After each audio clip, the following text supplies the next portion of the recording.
అని అడుగుతున్నా. ఒక్క నిమిషం అండి ఇజ్రాయెల్ గారు, ఒక్క నిమిషం, దీని క్లారిటీ తీసుకుందాం. గురునాథం గారు, ఎందుకు మావిగన్ అంటే భయపడుతున్నారు? ఆయన అడిగిన దానికి ఒక్కసారి క్లారిటీ ఇవ్వండి.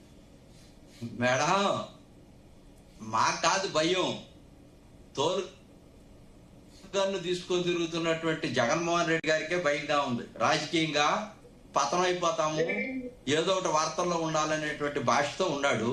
రెండో అంశం ఇంకోటి ఏంటి తెలుసా?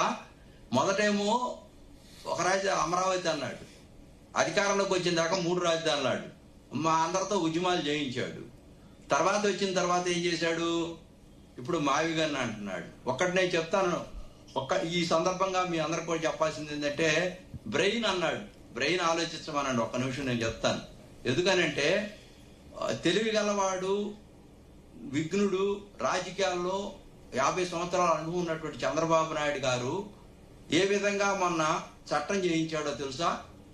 3 రాజధానులు అని చెప్పి జనాలను మభ్యపెట్టి మోసం చేసి 3 రాజధానులు ఉద్యమం చేసిన తర్వాత దాన్ని చట్టం చేసుకోవటం చేతగా అన్నటువంటి అసమర్థ రాజకీయ నాయకుడు ఎవరైనా ఉండాలంటే మెజారిటీ ఉండి జగన్మోహన్ రెడ్డి గారు.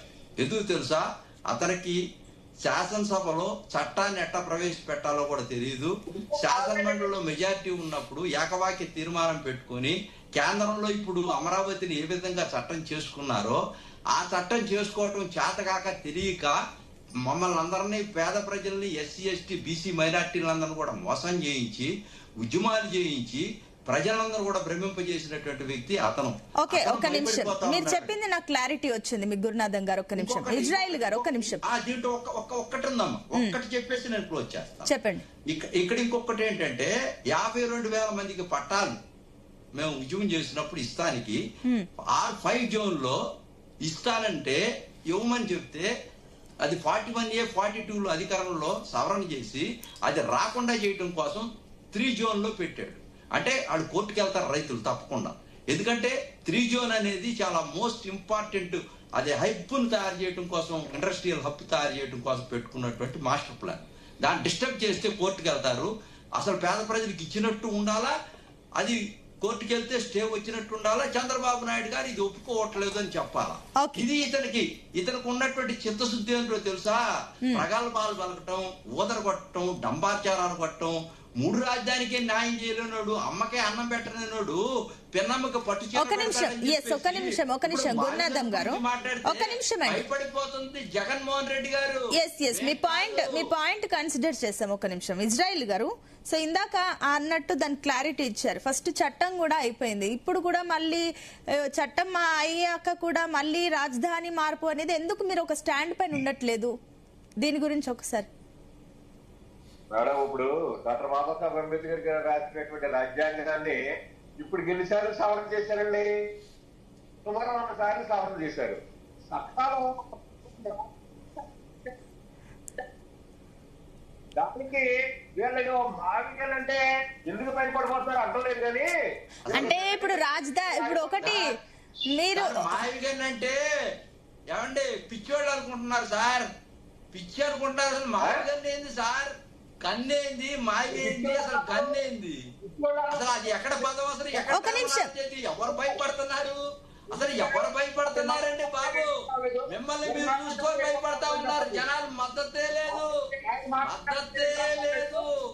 మీకు మీరు చూసుకొని భయపడిపోయి అద్దంలో రాజకీయ మనుగడ లేక మావిగన్ను పెట్టుకొని తిరుగుతా ఉన్నారు. ఎందుకు అసలు తోలుగన్ను? దానివల్ల ఉపయోగమే లేదు. 3 రాజధానులు పెట్టారు, ఏం చేశారు? 1 రాజధాని అన్నారు, ఏం చేశారు? పారిపోయారు మన రైతులు పలకరిస్తామని చెప్పి. ఇంకా మీరు ఆగ్రహాన్ని చదువుతున్నట్లేదు. అక్కడ మహిళలు ఎట్లా ఉన్నారో తెలుసా? ఆంధ్రప్రదేశ్ అగ్గి మీద గుగ్గిడం అయిపోతా. ఒక నిమిషం గురునాథం గారు, ఆయన్ని మాట్లాడనివ్వండి. ఎస్ ఇజ్రాయెల్ గారు.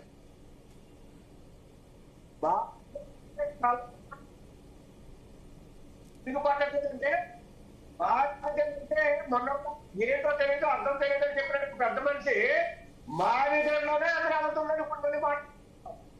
ఎందుకంటే మావిగన్ అనేటప్పటికి మచిలీపట్నం, విజయవాడ, గుంటూరు. మచిలీపట్నంలో కోర్టులు ఉన్నాయి, విజయవాడలో రైల్వే స్టేషన్ ఉంది, రైల్వే జోన్ ఉంది, గుంటూరులో విద్యా సంస్థలు ఉన్నాయి.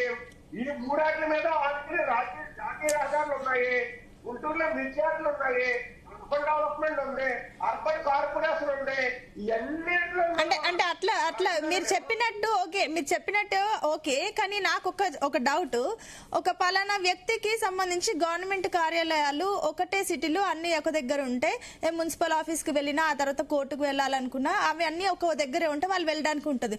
మీరు అన్నట్లు ఒక కోర్టు గుంటూరులో ఉన్న, ఇంకొక మున్సిపాలిటీ ఆఫీస్ వచ్చేసి ఇంకొక దగ్గర ఉన్న, ఈ పత్రాలు తీసుకెళ్లి ఇక్కడ నుంచి గుంటూరుకి ట్రావెల్ చేయాలి, మళ్ళీ గుంటూరు నుంచి మచిలీపట్నంకి రావాలి, అక్కడ నుంచి విశాఖపట్నంకి వెళ్ళాలంటే అది ఇబ్బందే కదా. ఏదో రోడ్డు ఉంది కదా అని చెప్పేసి అలా వెళ్ళలేరు కదా. కనెక్టివిటీ చూసుకోవాలి కదా, దగ్గరలో ఉన్నట్టు చూసుకోవాలి కదా. ఇప్పుడు ఆంధ్రప్రదేశ్ లో రాజధాని ఎక్కడ ఉండేదండి? మనకి సచివాలయం ఎక్కడ ఉండేదండి? విజయవాడ నుంచి హైదరాబాద్ వెళ్ళేవాళ్ళం కదా, గుంటూరు నుంచి హైదరాబాద్ వెళ్ళేవాళ్ళం కదా, లేదంటే వైజాగ్ నుంచి హైదరాబాద్ వెళ్ళేవాళ్ళం కదా. అదే దేశ రాజధాని ఢిల్లీ ఉంది, ఢిల్లీలో అవసరం ఉంటుంది మనకు పని. సో అంటే నేను అనే చిన్న చితక పనులకి అవి ఇప్పుడు ఢిల్లీకి వెళ్ళాలి అంటే అది వేరే ఇష్యూ. వీరికి అవగాహన కావట్లా. ఆ రాజధానిలో అన్ని ఉన్నాయి, అక్కడ అన్ని ఉన్నాయి, ఇక్కడ మీరు చెప్పిన పాయింట్ కి రావట్లా వీళ్ళు. ఢిల్లీలో అన్ని ఉన్నాయి, హైదరాబాద్ లో అన్ని ఉన్నాయి, కానీ మీరు చెప్పే దగ్గర ఇప్పుడు ఒక్కొక్క మేడం చెప్పిన పాయింట్ మీరు అర్థం చేసుకొని చెప్పట్లేదు. అక్కడ ఒక చోట, అక్కడ ఒక చోట, అక్కడ ఒక చోట ఉంటే ఎట్లా అనే దాని కనెక్టివిటీ గురించి మాట్లాడుతుంటే దానికి చెప్పకుండా హైదరాబాద్ లో ఉంది. సరే ఒక నిమిషం గురునాథం గారు, ఒక్క నిమిషం ఆగండి. గాయత్రి గారు, సో మీరు చెప్పండి. సో అన్ని జాతీయ రహదారులు ఉన్నాయి, అన్ని కనెక్టివిటీ ఉంది, ఈజీ యాక్సెస్. సో ఢిల్లీకి వెళ్ళి ఎట్లా వెళ్తున్నారు, హైదరాబాద్ కి ఎట్లా వెళ్తున్నారు అనే పాయింట్స్ కి ఒకసారి మీరేమనుకుంటున్నారు?